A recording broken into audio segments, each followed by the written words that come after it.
아멘.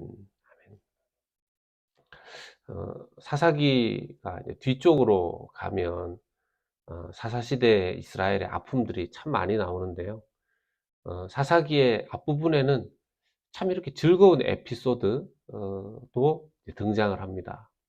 이스라엘 백성들에게 있어서 어, 가나안 땅, 그 정복하는 과정 속에 옛 조상들이 어떤 과정을 거쳐서 가나안 땅이 정복되어졌고, 가나안 땅에 이스라엘 나라를 이렇게 세우게 되었는지를 이 사사기도 하나의 그 역사 속에 기록되어져 있는 것이죠. 유대민족들은 사사기를 보면서 우리가 이렇게 해서 땅을 정복해 나갔구나.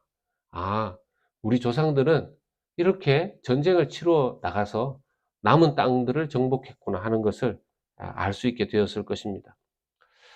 여호수아가 죽었지만 여호수아 당대에 땅을 다 차지하지 못했습니다. 다 정복하지 못했습니다.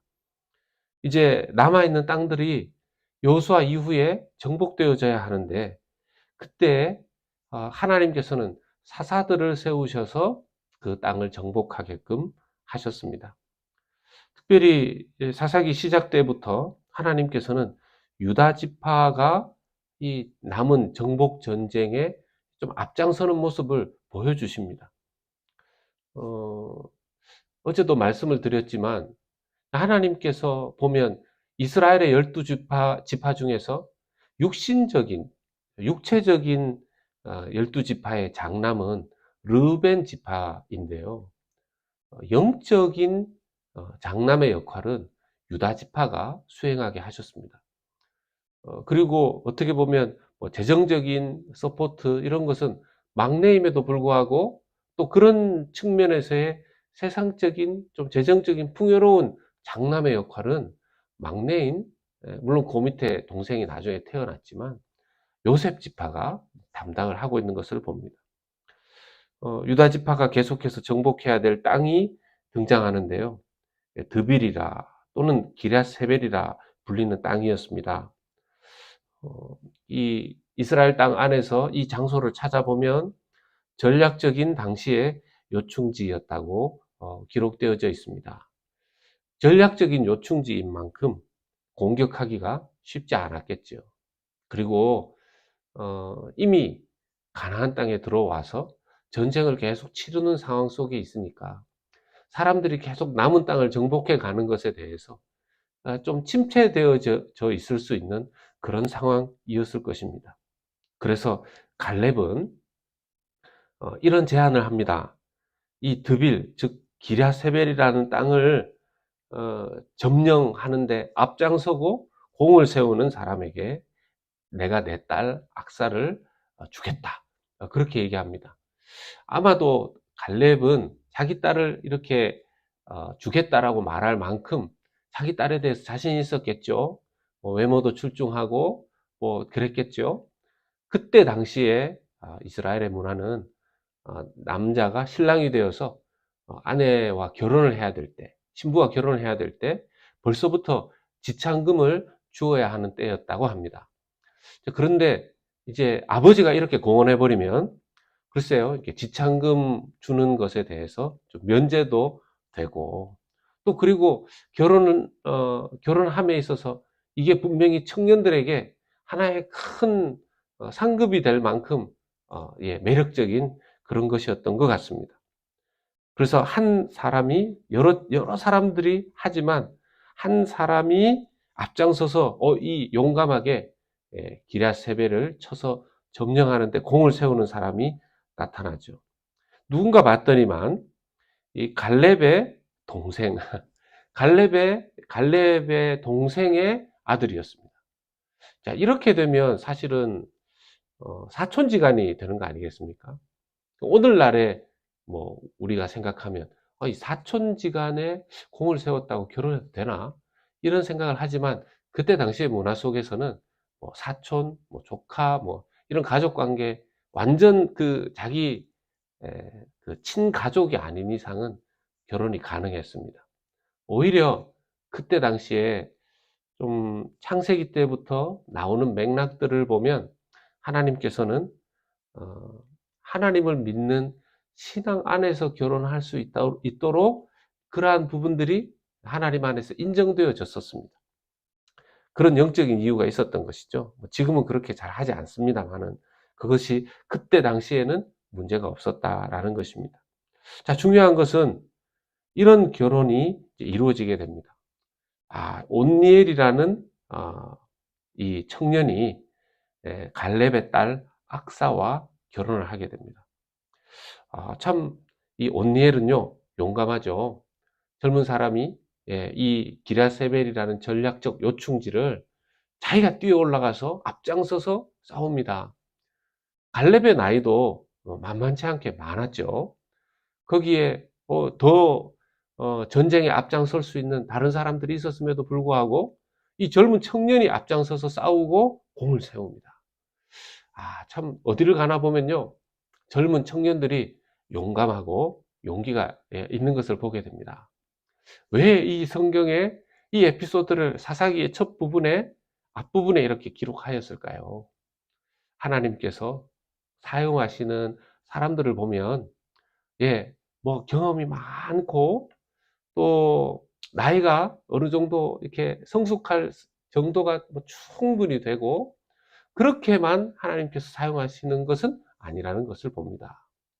오히려 젊기 때문에 젊은 마음에 시도해보자, 해보자 그런 마음으로 용기를 낸 청년들에 의해서 하나님께서 주신 가나안 땅이 정복되어져 가는 것을 보게 됩니다.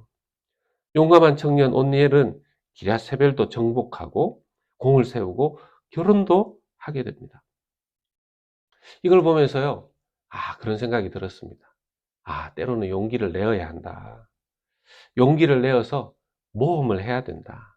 그러면 그 외의 것들도 추가로 얻는 축복이 주어진다. 얼마나 온니엘은요 용기를 내어서 전쟁에서 앞장섰고 점령하는 공을 세웠고요 결혼도 하게 되었고 그 다음에 보면 이 온니엘이 결혼하게 되는 갈렙의 딸 악사도 젊은 청년인데 용감한 제안을 하게 되는 것을 봅니다. 용기 있는 여인입니다. 결혼하게 되어서 이제 온니엘과 살게 되는데 가기 전에 아버지에게 청합니다. 아버지가 딱 보고 눈치를 채죠. 뭘 원하느냐. 그러니까 아버지에게 샘물을 구합니다. 고대 근동 지방 메마른 지역이고 광야가 많은 곳입니다. 그러니 샘물은요, 뭐 오늘날의 이 땅으로 따지자면 기름 나오는 유전 같은 곳이라고 할 수 있겠습니다. 너무너무 귀한 것이죠. 그 샘물을 구합니다. 한글 성경에는 샘물을 구하였다고 되어 있는데 이걸 더 찾아보면 샘물들이라고 되어 있다고 합니다. 아버지, 저한테 샘물들을 주십시오. 이렇게 요청하는 거죠. 그런데 그게요, 역시 아버지는 자식 사랑하죠.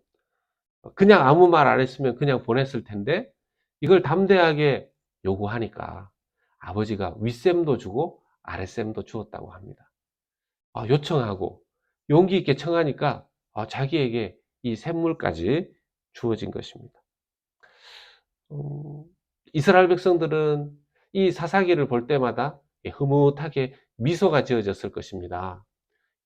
온니엘과 악사 참 용감하다.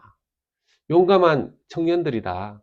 하나님 앞에 이런 청년들 같은 그때 젊은이들이 되어야 될 텐데 또 하나님 앞에서 이렇게 용감하게 구하고 살아야 될 텐데 이런 생각들을 했을 것입니다.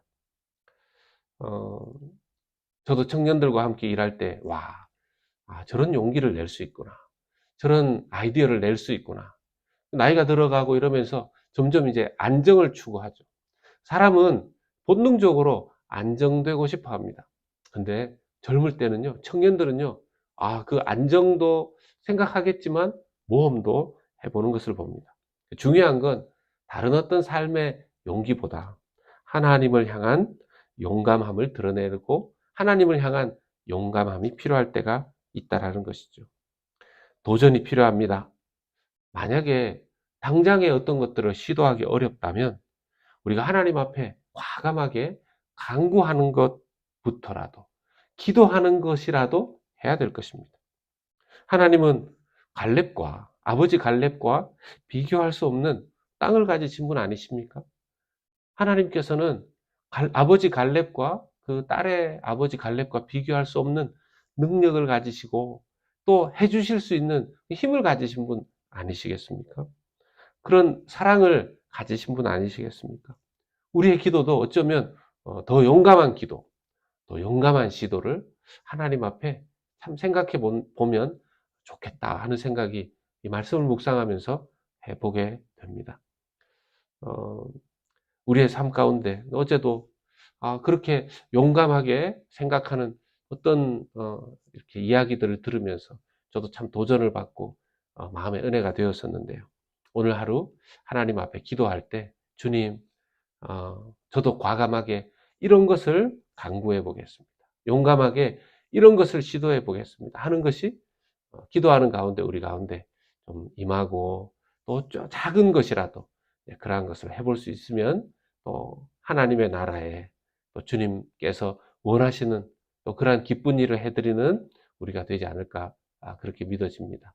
그러한 기도로 주님 앞에 올려드리는 귀한 성도님들 되시기를 예수님의 이름으로 축원합니다.